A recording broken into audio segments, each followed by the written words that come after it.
Joo, tänään täällä Composite Cornerissa käydään läpi vähän erinäköisiä lujitteita, mitä me käytetään ja niiden tämmöistä sukkamaisia muotoja.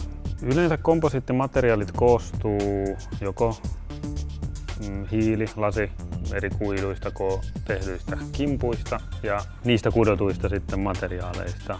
Kuitukimppu sisältää kuituja hyvin paljon. Puhutaan tuhansia, esimerkiksi tässä tapauksessa 6000 kuitua yhdessä kimpussa. Ja niistä kimpuista voidaan sitten kutoa erinäköisiä materiaaleja, kudoksia. Ja mulla on tässä tämmöisiä sukkamaisia materiaaleja, jotka soveltuu hyvin erinäköisten putkien valmistamiseen silloin, kun tämä voidaan pujottaa jonkun päälle. Ja tässä on eri lujitemuotoja, mitä meillä on käytössä. On ehkä yleisin on hiilikuitu. Tällä saavutetaan kaikista paras jäykkyys, kevein rakenne. Sitten on lasikuitu, joka on tietenkin hyvin yleinen materiaali vaikka veneen rakennuksessa. Lasikuitu on hiilikuitua jonkin verran löysempää, sitä tulee vähemmän jäykkä rakenne, mutta sitten toisaalta siellä on jotain erinäköisiä hyviä puolia, kuten sähkön eristävyys ja myös hintakin on edullinen. Sitten on aramidikuitu, puhutaan myös tuotenimellä kevlari. Ehkä vähän vähemmän käytetty, hiukan hankalasti käytettävissä oleva kuitu, mutta sillä on erinomaisia ominaisuuksia tuolla iskun kestävyyden puolella. Vetolujuus on kova. Löytyy jonkin verran huonoja puolia, veden imeytyminen, sen semmoista. Käytetään vain ja ainoastaan silloin, kun tälle on oikeasti tarvetta.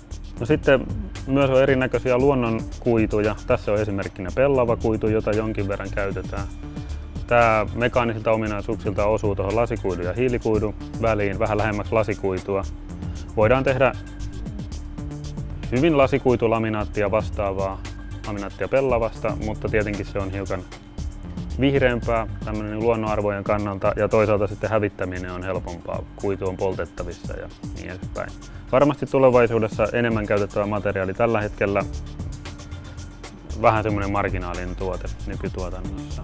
Sitten erinäköisiä hiilikuitupunnoksia, mitä on käytössä. Hiilikuitutuotteissa tai yleensä kaikissa komposiittituotteissa se tuotteen jäykkyys tulee siitä kuidusta ja sitten hartsi pitää ne kuidut kasassa. Sitä kautta tarvii vähän suunnata erinäköisiä materiaaleja. Tässä näkyy, kuinka se hiilikuitumateriaalista tehdään. On tämmöistä ristikkäispunosta, joka tuo hyvin kuitua tässä sanotaanko 45 suunnassa, tuo hyvää vääntöjäykkyyttä materiaalille, mutta sitten toisaalta pitkittäisjäykkyys jää vähän vajaaksi. Silloin usein sotketaan näitä keskenään, niin tässä on sitten tämmöistä UD-sukkaa, jossa kaikki kuidut on aksiaalisuuntaan ja sitä kautta saadaan paljon jäykemmäksi sitä suuntaa.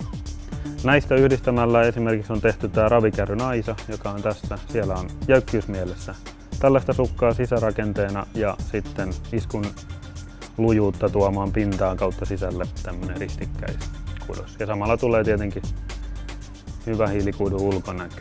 Tässä esimerkkinä tässä aisassa näkyy, kuinka vaikka sukka on tämmöinen putkimainen materiaali, niin se kyllä muotoutuu hyvin erinäköisiin muotoihin. Se leviää tällä tavalla levitettäessä ja sitten menee hyvinkin kapeaksi. Eli esimerkiksi tässä aisassa poikkileikkaus muuttuu aika paljon. Se lähtee täältä aika isona tyvestä ja menee näin pieneksi toiseen päähän. Ja samalla sukalla se onnistuu vielä hyvinkin.